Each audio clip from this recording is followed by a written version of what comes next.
Сайн байцгаана та бүхэндээ энэ өдрийн мэндийг хүргэе. Өнөөдөр Монгол улсад Монголын циркийн үүсгэн байгуулсан 80 жилийн тохиолдолон үе үеийн Монголын циркчд болон ахмад буурлууд, ажилчин албан хаагчдаа та бүхэндээ энэ өдрийн мэндийг циркийн сургуулийн тэнхимийн багш туулаас мэдлэгээ дэвшүүлж байна.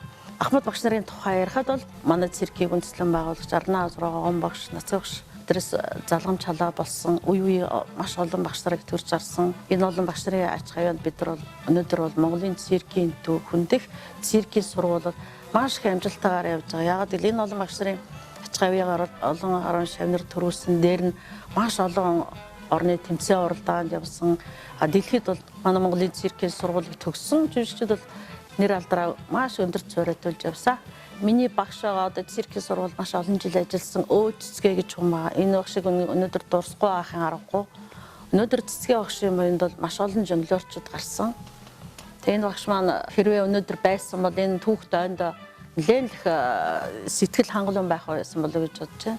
Манай залуу үе гэж байгаа. Одоо бид манай циркийн техникт ажиллаж байгаа залуу үеуд маш их үр бүтээлтэй, маш их гэгээлэг боловсралтай хүүхдүүд ирсэн байгаа. Эдгээр маань бас мэргэжил дэвшүүлгүүднээс бакалавр, магистрт суралцж байгаа. Яагаад гэвэл циркийн урлагийн хүн байсан ч гэсэн, жүжигчин байсан, багш байсан ч гэсэн бас оюунлаг байх хэрэгтэй гэдэг үднээс энэ үйл ажиллагааг манай техникийн эрхлэгч гэрэл театр маш сайн зохион байгуулдаг. Ер нь гэрэл театрын хитгэн зорилго бол ер нь боловсон хүчнийг ер нь оюунжуулъя, төгөлдөржүүлэх гэсэн үүднээс маш их нөр хөдөлмөр хийдэг, эднэртээ маш их анхаарал тавьдаг. Тэгээ одоо манай техникийн залуу багш нар бол ихэнх нь бакалавртаа, магистртаа зарим нэгэд суралцаад их чинь ер нь л бүгд дэд мэргэжилтэй бас. Энэ бол маш их дэвшилтэй алхам гэж бодож байгаа. Одоо ингээд бид нар дараагийн энэ эрх хавар төгсөлтийн хүүхдүүдээс залгуулад циркийн сургуулийн дээд мэргэжлэр төгсөхийн зорилго тавьсан. Энэ маань ингээд бид нар биелэгдсэн, маш их амжилттай явсан. Маглангаар бид нар ороод бүх юм ажлаа сайхан амжуулсан. Энэ дээр манай техникийн 15 багш маш их нөр их хөдөлмөрөөр ажилласан. Дараа нь одоо манай техникт ажиллаж байгаа профессор багш байна, Хэ гамалд багш байна, Ихвэр багш байна, Эрдэнэ цэцэг багш энэ одоо бид нар бол Ахмад багшийн тоонд ороо явж байгаа. Энэ багш нарын асар их нөр хөдөлмөр туршлага байгаа.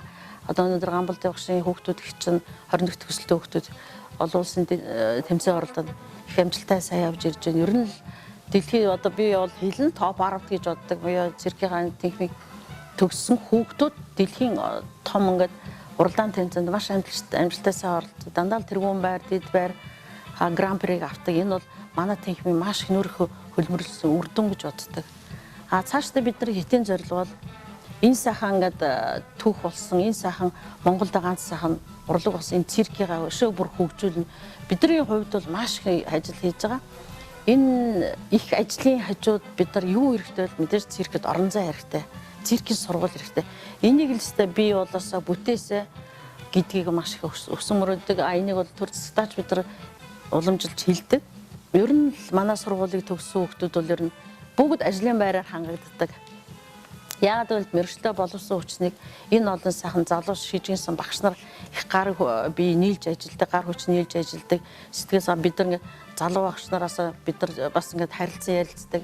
Ахмад багш нар залуу багш нартай зөв энэний үүднээс бидний хийсэн уран бүтээл бол маш их амжилттай явж дэлхийн тавцанд нэрээ өндөрт өргөж яваад үнэхээр бахархаж явдаг. Хамгийн сүүлд ирэхэд циркийн урлаг маань Манданбаатар болтгоо циркийн сайхан байртай болоосоо циркийн сургууль маань нэлээд өргөжөөсөө хэрвээ манай циркийн сургууль ингээд баригдаад өргөжөөд хэлэх юм дотоодоос маш олон хүүхдүүд хүмүүс ирж суралцах их хүсэл эрмэлзэлтэй байдаг. Даанч энэ сургууль нь байдгүй болохоор бид нар жоохон харамсалтай. Гэсэн ч гэсэн бид нар бол үнэхээр цөхрөөгөө шантраагүй маш сайн ажиллаж байгаа. Сэтгэл зүрхээр ажиллаж байгаа. За ингээд анхаарал тавьсан удаа баярлалаа.